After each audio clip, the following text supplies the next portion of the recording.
Hello, and welcome to Crime and Justice. I'm Donna Rotunno. Today, we're going to be talking about the tale of two celebrities. First, we'll talk about Justin Timberlake and his desire to keep his body cameras out of the news. And then we will talk about Shia LaBeouf's defense for his actions at Mardi Gras. And after we're done with all of that, we will go to Mike Ruiz and learn the latest on Nancy Guthrie, Day 32. First, joining me today is attorney David Wohl. David, how are you today? Great, very great. Thank you, Donna. Great to be with you, and ready to discuss two kind of very compelling and interesting cases. Yeah, I'm excited to talk to you. David, why don't you tell our viewers and listeners how you got into this line of work? Well, as far as being a lawyer, I was a busboy at a restaurant when I was about 20 years old, and a waitress came up to me one day and says, you argue really well. You ought to become a lawyer. And and the next day I went to my college counselors, the admissions counselors. I said, you know what? Change all of my classes from graphic arts, which was what I was taking then, to political science, economics, whatever I need to go to law school. And here I am. And that was... I love that. That was 1982, so it's been 44 years, and here I am. And you never know what's going to change that really career fast. path for you, right? You never know. But that was what it was. That is true. Yeah, so it was cool. And I went to someone's law seeing school something. in 88. Someone's seeing something in you. And someone's seen something in me. Yeah, thank you. I don't even remember her name. I remember her face, but not her name. But yeah, then so I've been a lawyer here since '89. That makes 37 years. I can't believe it. You blink and it goes by, So, but I enjoy it. I enjoy it, even though a lot of guys retire my age. I'm not going to because I'd be bored. And I love doing this stuff, the TV, and also the in court, the real lawyer and the TV lawyer. So, a lot of fun. That's fantastic. Well, I spent my morning in court, so here we are, two practicing lawyers, and we're going to have a great conversation today, and I'm really looking forward to it. So first, let's talk about Justin Timberlake. So we know that Justin Timberlake got a DUI when he was in the Hamptons, Sag Harbor area last summer. That DUI resolved itself. He took a plea to a lesser charge, and it kind of left the news. And then it seems as though that there's a group of people that are seeking to get a FOIL request, or FOIA, depending on what jurisdiction you're in, and ask for the freedom of information to release his body cameras. And now his lawyers are filing to block that. So let's talk a little bit about body cameras, what the intent of body cameras are, and let's talk about this legal strategy and why his lawyers would really want these cameras to stay put on the shelf. Yeah, well, here in the courts that I work in anyway, Donna, when you start a case, and there is a body-worn camera, which like 99% of criminal cases, the officers have them now, you have to stipulate to the confidentiality of the body-worn camera so it's not released. Which we do I don't think without fail, but we do it 98% of the time. And so you ordinarily, outside the legal process, no one would see what's in those cameras.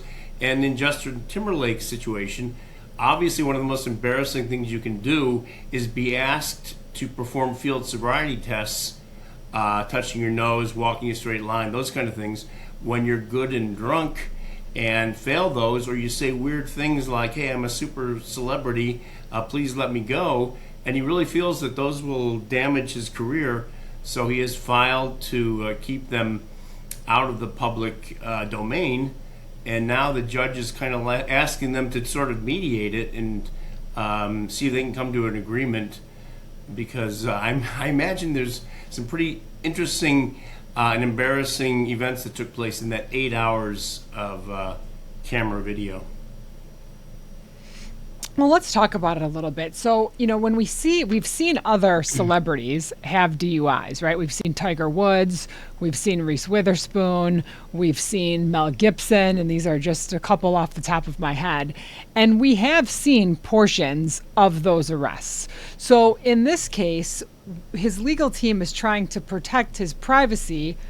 And in doing that, are they creating more of a buzz around this than there would be if they just agreed to a release of certain parts of these recordings? Because frankly, I kind of forgot about the Justin Timberlake DUI arrest until now when we're talking about this and seeing these new filings.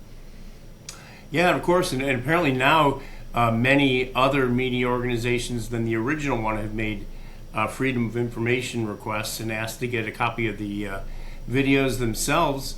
And sure, of course, he's brought a lot of attention to it. And inevitably, some of the video will be released. I mean, maybe not all of it, but some of it will be. And, be careful what you wish for. You're right. I mean, maybe you should have just let it go by and say, hey, look, it was a bad episode in my life. We've all been there. I learned a lesson. That's what Uber is for. That's what Lyft is for. When you drink, you don't drive. And he could have made sort of a de facto public service announcement out of it. I don't think it's going to damage a guy like him, a guy who's reached his level of celebrity with a DUI. Now, if it were something along the lines of what P. Diddy did and was domestic violence related stuff, that's a different situation altogether. But a DUI, they're not good, but will it damage your reputation as a celebrity? I kind of think not. I mean, I guess it depends on what he said and how bad it sounds, I guess. But or how intoxicated he was, and we can see him on the screen right now. I mean, he doesn't look, his face is a little bit red. He doesn't look like he was, not able to hold his head up or anything. I mean, he looks like a guy who maybe had a few too many drinks. But, when you really look at this, I think about the fact that, okay, so the criminal case gets resolved fairly quickly. And now that's resolved, and now it becomes this fight here for these records. And I'm wondering if part of the reason that he wanted to resolve it so quickly was so it would kind of be forgotten and there wouldn't be time for these things to be released. And now the fact that the requests for these body cameras are happening, it's putting this back up in the news again. So I'm just wondering if you think that part of the strategy to resolve the case as quickly as they did was to hope that none of this ever came to fruition. Oh yeah, absolutely. And he got what basically in most jurisdictions amounts to a reckless driving with alcohol involved. It is a reduced charge. He only had like a $500 fine and 25 hours of community service. That never happened. Even here, I know in California, even if you get what's called a wet reckless, the punishments are still much more severe than what Justin Timberlake got. So yes, he tried to bury it. He tried to get it over with quickly, and a lot of celebrities do. He did. If they offered that, he took it. Good for him. But yeah, now it's back up there. But these organizations like TMZ, they rapidly go after this stuff, and inevitably they're going to get some of it. And so his best laid plans didn't quite work out. But we'll see some of it for those of you who care. And I don't know that I do because I see it all the time, and I'm sure you do too. Yeah, right. We'll see.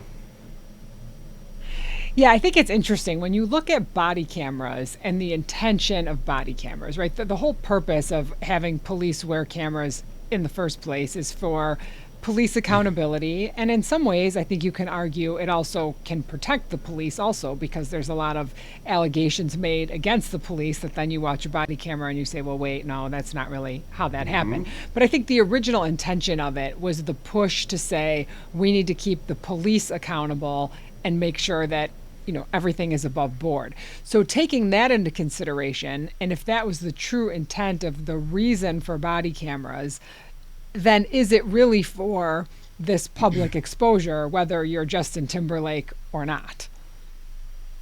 Yeah, I mean, it is. And I mean, they do serve that purpose. I can tell you right now, there's also the dash cams. Out here, CHP vehicles all have dash cams. I had a case of DUI where the officer said in the written report that my client was swerving all over the freeway, and that was the basis for the stop. And guess what? The dash cam video showed nothing of the sort. He was driving straight within his lane, right, and the case was dismissed. So they do serve a purpose. but they have that dual purpose also. When you behave poorly and it gets out there, then it's unintended, but it could be damaging. Well, and don't you laugh too? You see those cameras, right? And like you said, the report says one thing, and then you watch the camera and it shows a completely different set of circumstances. And don't you wonder? I know I sit in my office and I look and I think, did they really think I wasn't going to watch this? Like the fact that you have this evidence that's so contradictory, right? Or the search of the vehicle, right? And they say, oh, well, I saw something in plain view. And then you watch the body camera and you think, there's nothing in plain view in that car. So I just think it's really interesting that, and you're right, it happens more often than not, where there's a narrative in the report and then you watch this camera and you think, wait, is this the same arrest? Exactly. They're very important. They really do serve a purpose. Yeah, they do. And so I'm wondering if you think that once a case is disposed of, so case is over, Justin pleads, he gets his sweetheart deal, and we can go back and forth about whether or not that's because he was a celebrity, which I'm sure many people think, or maybe the sufficiency of the evidence wasn't great. Who knows? We don't know what happened at that stop. And so, maybe they figured they would give him a deal and the whole thing would go away and both sides would benefit. But what I'm wondering is once that deal is done, do you think that the laws should be different about whether or not these body cameras should be released after something has been adjudicated, or do you think it opens it up to this whole transparency? Because as we're seeing now in the Charlie Kirk situation, the shooter of Charlie Kirk, Tyler Robinson, there's all these conversations about what can be shown, what shouldn't be shown, how much transparency. And do you think that these body cameras sort of fall under that same umbrella of transparency that we're talking about with cameras in the courtroom and putting evidence out for the public? Yeah, well, I mean, I guess fortunately, Donna, that this is extremely rare when someone petitions a court to get a copy of the body-worn camera, because the only two parties that are usually interested is the district attorney and the defense attorney. And that's why one of the reasons the court requests confidentiality is because of the potential of the salacious, distributing of this type of video, having it on Instagram and Facebook, and they don't want that, And once the video, whatever it is, of Justin Timberlake is released, that's exactly where it's going. And I think it demeans the process, You don't want everybody's criminal case turning into, a three-ring circus. So that's one of the reasons they like to keep these very confidential. But in a case like his, there is a strong public interest that has to be balanced against his right to privacy.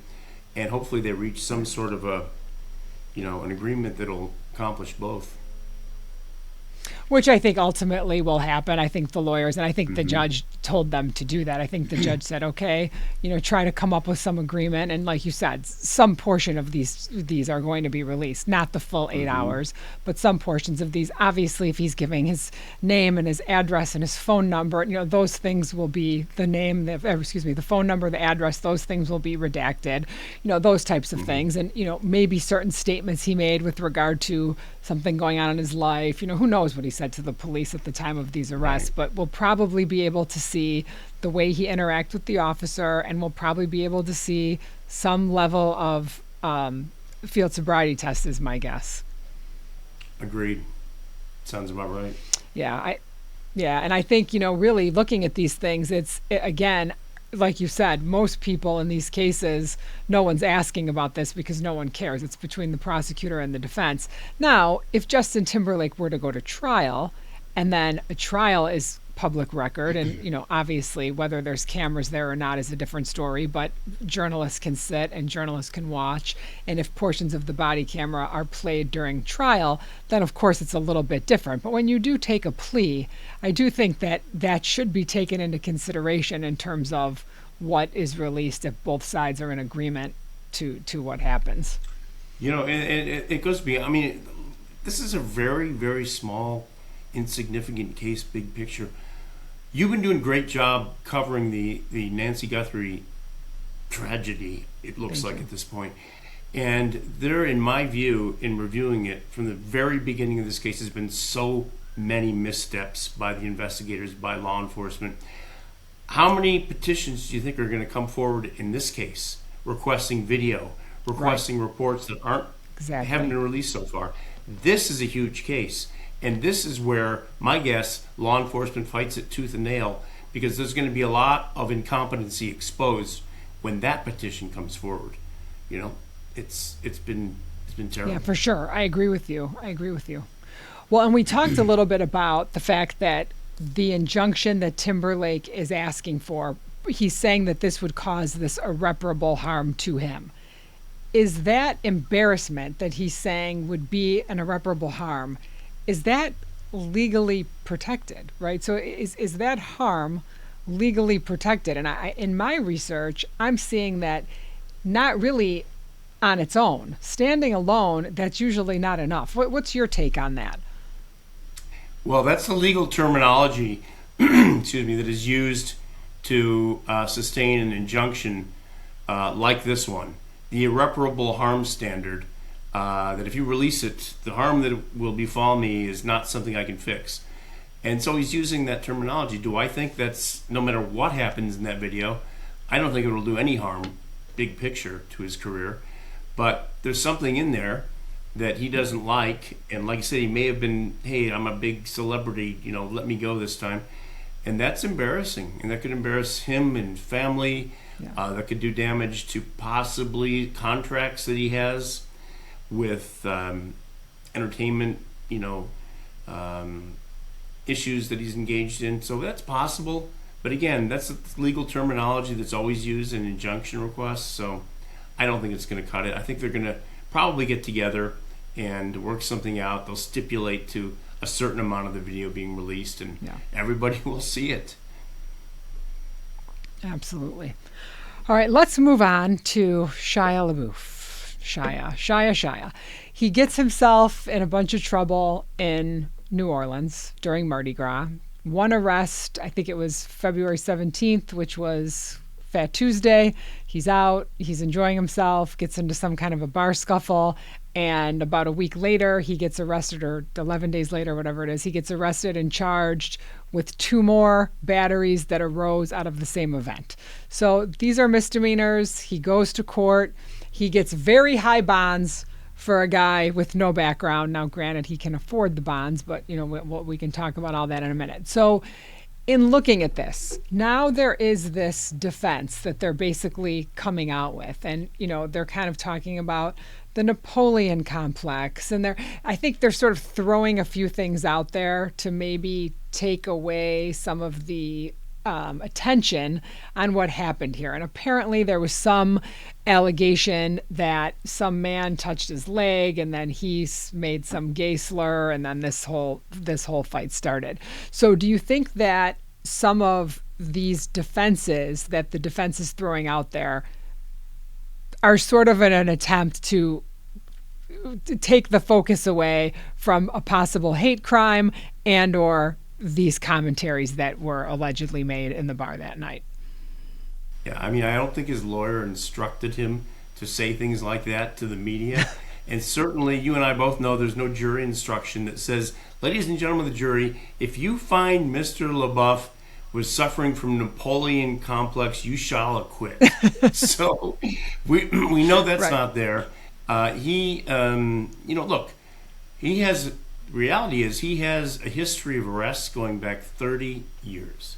The first one being when he was 9 years old, stealing a pair of Nikes. And from there, it has just spiraled out of control. And reality is, clearly he has an alcohol problem. And I think shifting toward maybe possibly a diversion program that might result in a dismissal based upon his treatment in an alcohol program would be his best bet. Those 2 things you mentioned are not legal defenses, and they're certainly not something any competent lawyer would bring up in a court of law. Correct. Blaming, a gay man for touching his leg, that's not going anywhere. So I think he's got a lot of problems. I think it may even be dual diagnosis for him, which would be some form of mental illness and then the alcoholism. Either way, he needs serious treatment, probably inpatient. And at some point, he's late 30s, right? He's got to realize that you can't continuously behave like a juvenile delinquent your entire adult life and expect to have a productive life. I mean, does he still act anymore? I don't even know. He was great in the Transformers. I loved him in that, but that was a long time ago. Yeah. Yeah, I think he does act. I don't think he's been in anything major, but then again, there's so many things on streaming and everything else. I can't keep up with who's acting where. But what I will say is what I find interesting about this, and you're right, there is clearly a substance abuse problem, alcohol and, whatever else potentially. And you can definitely tell that, and I think the biggest problem with this is that there isn't really a desire or willingness to sort of admit that. So I watched this hour-plus long interview he did with a podcaster, and he, although took accountability for his actions, he did not really take accountability for the drinking.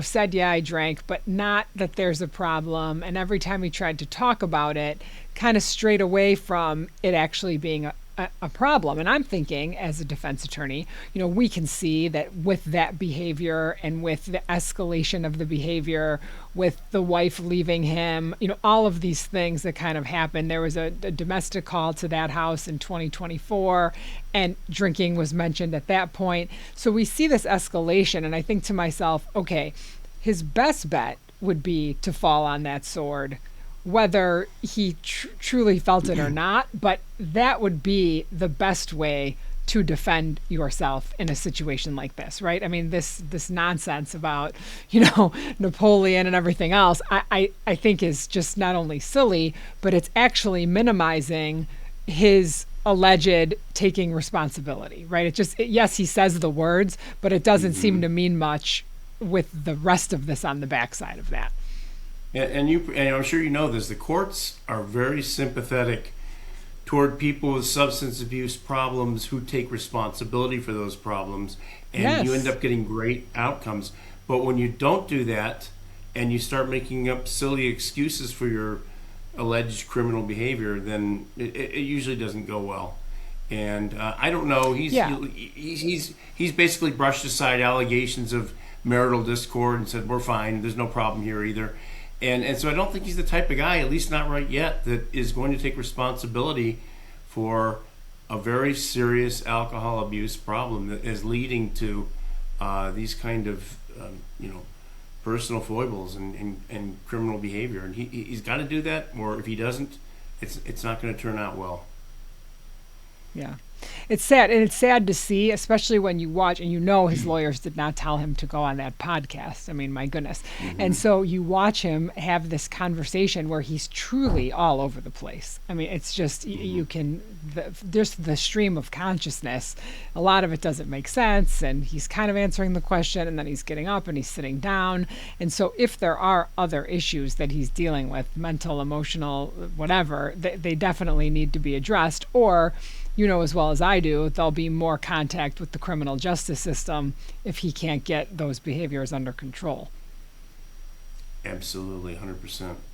And that's one of the issues I have with my clients. I say the judge will always, if you take the bull by the horns, the judge will always respect you, and you'll always get a better outcome.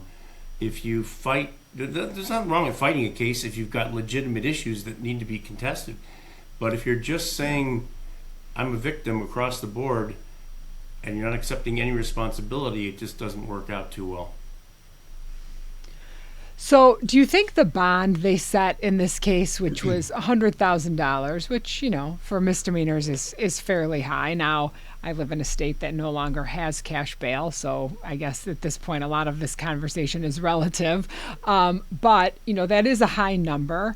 And if we look at, was that number really about assuring his appearance in court, or is that more to say, hey, look, we're on to you, and it's sort of a way to incentivize controlling this behavior?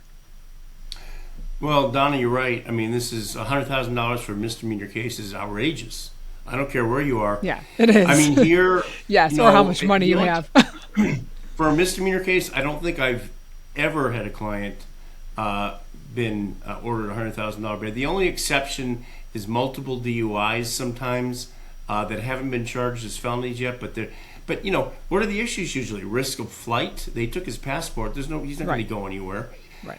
Risk of reoffending, potentially, but I wouldn't think it's that high. Will he come to court? I'm sure his lawyer will ensure that happens. So this is an outrageous bail. If they took it up on a writ, I think it would be reduced, but I think the guy probably has the funds, 10% of $100,000, $10,000 cash. I think he probably was able to put that down fairly easily.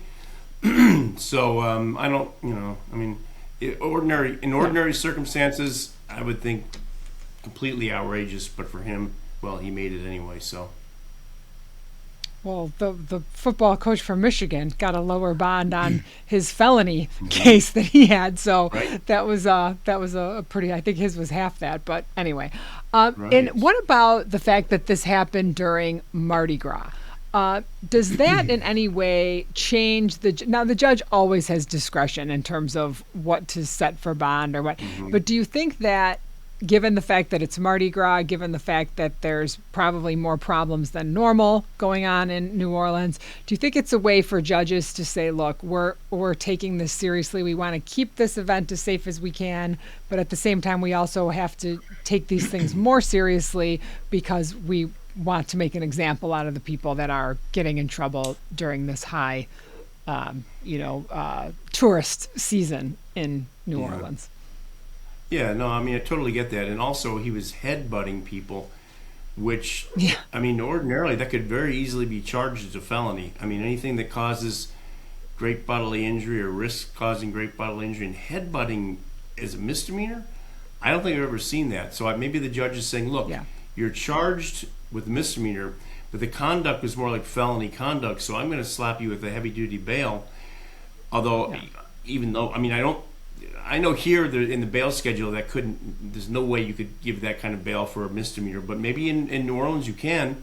And judges do send messages sometimes. And celebrities who think they can just do anything they want and get off and walk out and get a slap on the wrist, it could well be that was part of the judge's reasoning.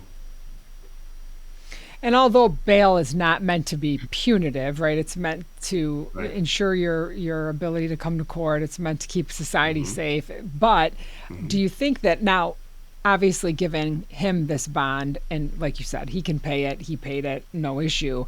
But if you gave a bond like this to someone who couldn't pay it and they end up sitting in custody, it almost becomes a de facto punishment in terms of the bail number without looking at your actual due process. So I think, given the fact that he could pay it is fine, but if we're talking about it just in general, that number really does become a punishment. 100%. If this is somebody who is indigent and was given that kind of bail, I would expect their lawyer would take it up on a writ to the Court of Appeal and it would not survive. Yeah. It would be severely reduced. You're right, but I'm sure the judge knew that he could make the bail. And maybe that's it still isn't appropriate. In my mind, it still isn't appropriate for a judge to gauge how much bail they demand of a particular defendant based upon their celebrity or financial worth. I don't know. Something about it that just it hits me wrong. Yeah, no, it hits me wrong too. And even, yes, flight risk is the main thing that they should be looking at. But, really, I just think this looked like it just didn't look good for the court, frankly. And, now that he's out there acting the way he is and giving these interviews, maybe it waters down that argument. I don't know. But, I think overall, this is not a practice that should be continuing in New Orleans or otherwise. Now I'm going to bring in Mike Ruiz, Fox News digital reporter, for the latest in the Nancy Guthrie case, day 32 today. Mike, how are you? Donna, I'm well. How are you?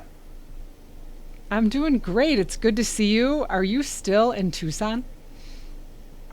I am still in Tucson. I have been here for more than a month. Things are slowing down in terms of the flow of information on the case. But Sheriff Nano said just this week that he's confident it's going to be solved. Wow. Well, let's hope that he's right. And he said a lot of things during the course of this investigation so far that are suspects. So let's hope this is one that is not. Mike, tell me what has been going on since we talked last time, most specifically the Ring camera videos that you and Fox News Digital basically discovered. Tell us about what's going on there. Tell us what they found on those cameras, and is that information helping law enforcement? Yeah, so Donna, we did find some video that hadn't been recovered by law enforcement during their canvass of the neighborhood. It was actually recorded at a home about 2.5 miles away, which is just outside. They had a 2-mile radius of where they were asking for video. So this was outside that. They hadn't canvassed that, and they hadn't been telling residents who lived there to look at their cameras. But the resident who lived there did look at their camera, and they found on the night of Nancy's abduction, or really the early morning of Nancy's abduction, they found a number of cars going by, including one that passed their home about 8 minutes after Nancy's pacemaker last synced with her Apple Watch, which was discovered in the home right behind me. And the interesting thing about the timing of that is not only was the vehicle going away from Nancy's house, it was at a house about a 7-minute drive from here. So the timing kind of lines up. We don't really have any firm confirmation that this vehicle is part of the case at all, but it is something that investigators say they are looking into. Wow, and that camera was tendered over. Did you found that, or how did that get to? I know you were knocking on doors, and did you knock on doors after that, or did you knock on that door? How did you get that? Yeah, so we've knocked on a lot of doors in this neighborhood, outside the radius, inside the radius. But the interesting thing about how we came across this video is that a resident who lives on Camino Real, which is the side street somewhat behind me, there's a main road called North Campbell Avenue that runs north to south. Camino Real also runs north to south, and it's kind of a back way in and out of this neighborhood. And a resident who lived on that street contacted me and said, hey, you know, if I was looking to get out of the neighborhood quietly, avoid major intersections, get away from the traffic cameras, this is the way I would do it. So we met up with her, and she took a drive down the road with me in her car and showed us the neighborhood. And we passed, as we were going, a house that had a Ring camera right on their front gate. So they had a gated driveway with a post right next to the side of the road, and there was a camera visible from the street. And it's actually really interesting. I've spent a lot of time in this neighborhood. Most of the houses are set back. They have thick landscaping. A lot of them don't see the street from the front door. So these people had a camera right there on the road that was basically just aimed at the road, catching cars going by all the time. Wow. So we were able to get in touch with the homeowners there, and they checked the cameras, and they found 12 vehicles passing on the night in question, and between midnight and 6 a.m., and including the one in the time period that really stood out. Wow, that's really fascinating. It's really amazing that a sheriff's office, you know, maybe the FBI not as familiar with the area as much as the sheriff's office that's patrolling it on a regular basis, but you would think that someone else may have thought that that was a path that may have been taken by these abductors and maybe asked for some of those cameras. I mean, it is unbelievable to me that almost 4 weeks in, this is the information that you're getting and law enforcement hadn't had it yet. Yeah, well, maybe that is the negative effect of setting the radius. People didn't tune into that. And also, the Ring Alert app is designed to give people alerts by the radius. So if you live outside of that, these people that lived in this house, they had the app, they didn't get the alert. They were outside the zone. But they did look into it. I think now, at this point, a lot of other neighbors in the surrounding area, maybe a little bit further away, are looking through their cameras, and we know that law enforcement has been back out canvassing and expanding their footprint.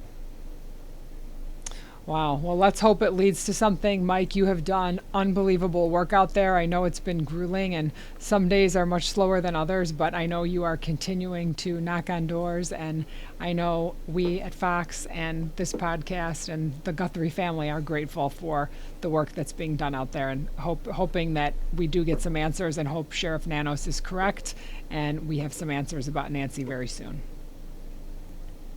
We are hoping the same thing. Thank you. Well, once again, thank you for joining me on another episode of Crime and Justice.